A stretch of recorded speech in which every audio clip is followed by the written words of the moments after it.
నమస్తే. ఇన్నాళ్ళు నన్ను సపోర్ట్ చేస్తూ, ఎంకరేజ్ చేస్తూ మీ ప్రేమని నాకు అందిస్తున్న ప్రతి ఒక్కరికి కృతజ్ఞతలు.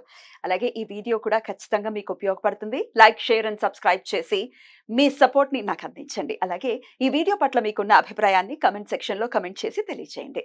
ఇప్పుడు వీడియోని చూద్దాం. నమస్కారం. శుభోదయం కార్యక్రమానికి స్వాగతం. ఈరోజు 14వ తారీఖు జూన్ నెల 2024వ సంవత్సరం శుక్రవారం. శ్రీ క్రోధినామ సంవత్సరం ఉత్తరాయణం గ్రీష్మ ఋతువు. ఈరోజు జ్యేష్ఠమాస శుక్లపక్ష అష్టమి తిథి రాత్రి 12:03 వరకు, తదుపరి నవమి తిథి.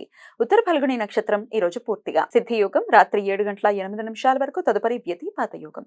భద్ర అంటే విష్టికరణం ఉదయం 10:47 వరకు, భవకరణం రాత్రి 12:03 వరకు, తదుపరి బాలవకరణం ఉంటాయి. నక్షత్రవర్జం మధ్యాహ్నం 1:16 నుండి 3:04 వరకు. అమృతకాలం రాత్రి 12:06 నుండి 1:55 వరకు.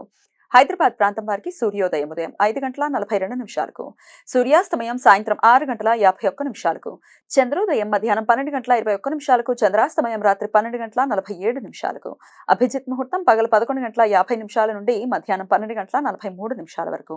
దుర్ముహూర్తం ఉదయం 8:20 నుండి 9:12 వరకు, మరల మధ్యాహ్నం 12:43 నుండి 1:36 వరకు.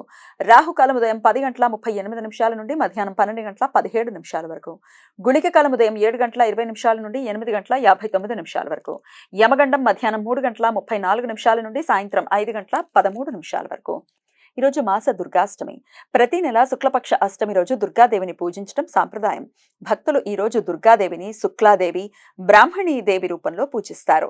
ఈరోజు ధూమావతి జయంతి. శక్తి సంగమ తంత్రం ప్రకారం దక్షయజ్ఞ సమయంలో సతీదేవి అగ్ని ప్రవేశంతో వచ్చిన ధూమం అంటే పొగ నుంచి ఉద్భవించిన రూపం ధూమావతి. ధూమావతి దశమహావిద్యలలో 7వ రూపం. ప్రాణతోషిణి తంత్రం ప్రకారం ఒక సందర్భంలో శివపార్వతుల మధ్య వాగ్వివాదం జరిగి విధవ రూపంగా మారమని శివుడు శపించాడట.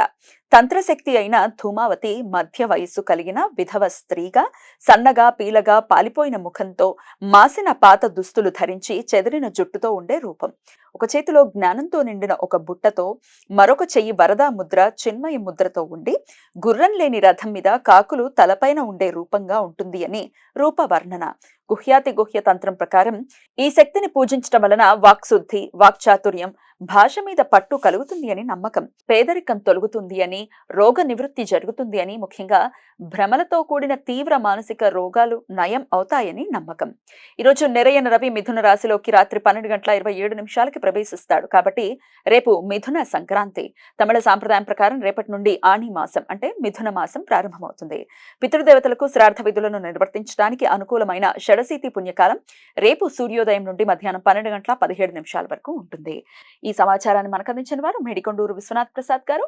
ఆయనకు కృతజ్ఞతల్ని తెలియజేస్తూ ధూమావతి స్మరణతో సమస్త సన్మంగళాని భవంతు. నమస్కారం.